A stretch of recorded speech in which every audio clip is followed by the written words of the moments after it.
চিকিৎসায় গাফিলতির অভিযোগ, সন্তানের জন্ম দিয়ে মৃত্যুর প্রসূতি। উত্তেজনা দুর্গাপুরে মহকুমা হাসপাতালের সুপারের চেম্বারের সামনে এসে হাসপাতাল কর্তৃপক্ষকে ঘিরে বিক্ষোভ আত্মীয় পরিজনদের। মৃতার নাম মৌসুমী হাসদা, কাকসার কুলডিহার বাসিন্দা। বছর 24-এর মৌসুমী হাসদাকে গতকাল দুর্গাপুর মহকুমা হাসপাতালে ভর্তি করা হয়। অভিযোগ, এক সন্তানের জন্ম দিয়ে মারা যায় মৌসুমী হাসদা। এরপরে উত্তেজিত পরিবার পরিজন আজ সকালে মহকুমা হাসপাতালের সুপারের চেম্বারের সামনে এসে তুমুল বিক্ষোভ শুরু করে দেয়। বিক্ষোভ থেকে হাসপাতালের অ্যাসিস্ট্যান্ট সুপার সৌম্যদীপ মণ্ডলকে ঘিরে বিক্ষোভ শুরু করে দেয়।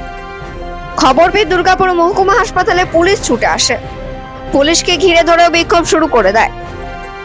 কেন তাদেরকে না জানিয়ে প্রসূতির সিজার করা হলো সেই প্রশ্ন তুলে ক্ষোভে ফেটে পড়েন মৃতের পরিবার। এই ঘটনাকে কেন্দ্র করে শুক্রবার সকালে দুর্গাপুর মহকুমা হাসপাতালে ব্যাপক উত্তেজনা ছড়িয়ে পড়ে। অবিলম্বে অভিযুক্ত চিকিৎসকের শাস্তি দাবি করেন আন্দোলনকারীরা। দুর্গাপুর মহকুমা হাসপাতালের সুপার ডক্টর ধীমান মণ্ডল জানানো, পুরো ঘটনা বিভাগীয় তদন্ত শুরু হয়েছে, দোষ থাকলে ব্যবস্থা নেওয়া হবে। দুর্গাপুর থেকে অজিত মেসা, রিপোর্ট নিউজে।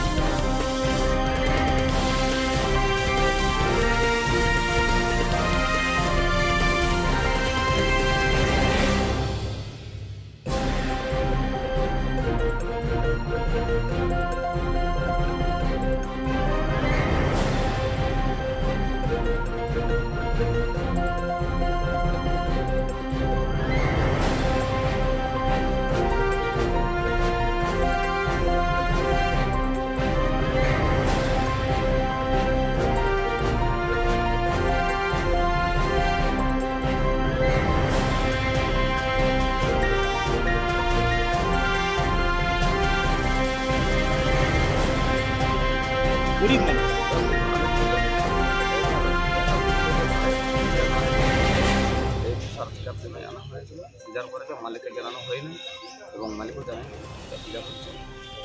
মারা যাওয়ার পর চিকিৎসায় গাফিলতি মনে হচ্ছে।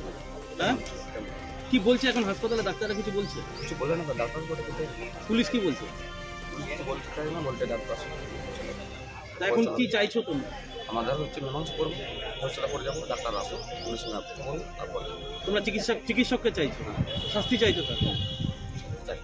কি নাম? হ্যাঁ, সুনীল ভাট। নিয়ে তারপরে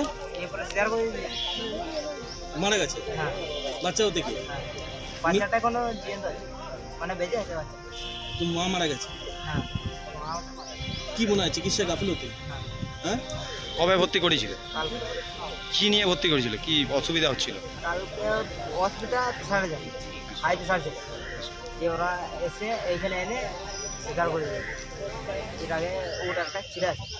তোমরা জানতে না সিজার? না, জানানো হয়নি। না। নি কখন মারা গেল? মারা গেছে, তারপর জানাচ্ছে আমাদের কখন মারা গেছে সেটাও জানে না। কি বলছে এখন হাসপাতালে? এটা পুলিশের কাছে খবর জানলে তো পুলিশের কথা বলে এখন বলা বলে হচ্ছে কি করবে না করবে। কি নাম তোমার? কার্তিক। কি বলবেন? দেখুন, চিকিৎসার গাফিলতি যদি থাকে তো অবশ্যই তার হবে, আপনার আমাদের ইনভেস্টিগেশন হবে, এবং ইনভেস্টিগেশন যদি সত্যি আপনি যদি পাওয়া যায় তার যা ডিপার্টমেন্টাল হবে, প্রসিডিং হবে, সেটা তো হবেই। তা আমি যেটা শুনেছি যে বুদ্ধি হাসদা যে মাটা আমাদের এখানে মারা গেছেন, তো ওনার আগের থেকে একটা হাইপারটেনশন ছিল এবং তার ছেলে চিকিৎসা চলছিল আমাদের হসপিটালে আউটডোর বেসিসে। তারপর কালকে রাত্রে সিভিয়ার হাইপারটেনশন নিয়ে আমাদের ভর্তি হয়েছিল, এবং severe hypertension with end stage of labour.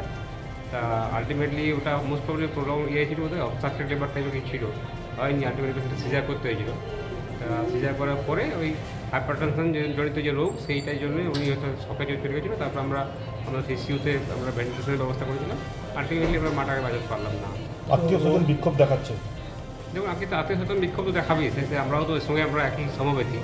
গাফিলতির অভিযোগ যে সিজার করা হয়েছে জোর করে, আমাদেরকে কাউকে জানানো হয়নি পরিবারকে। সেরকম টাইপের তো সবসময় জানানো হবেই, জানানো তো অবশ্যই হয়েছে। হয়তো ফোন করেছিলাম, হয়তো ফোন ধরেনি, বা আমাদের এ ধরনের তো নেই যে বাড়িতে গিয়ে বলা হবে। আমরা খোঁজও করেছিলাম, তা জানানো অবশ্যই হয়েছে। হয়তো প্রপারলি কাউকে যে ছিল তাকে হয়তো জানানো হয়নি।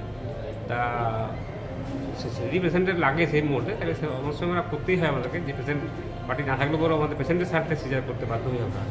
কবে ভর্তি হয়েছিল স্যার? পেশেন্টটা ভর্তি হয়েছিল বোধ হয় কালকেই সকালবেলা। বাচ্চাটা সুস্থ আছে? বাচ্চা সুস্থ আছে।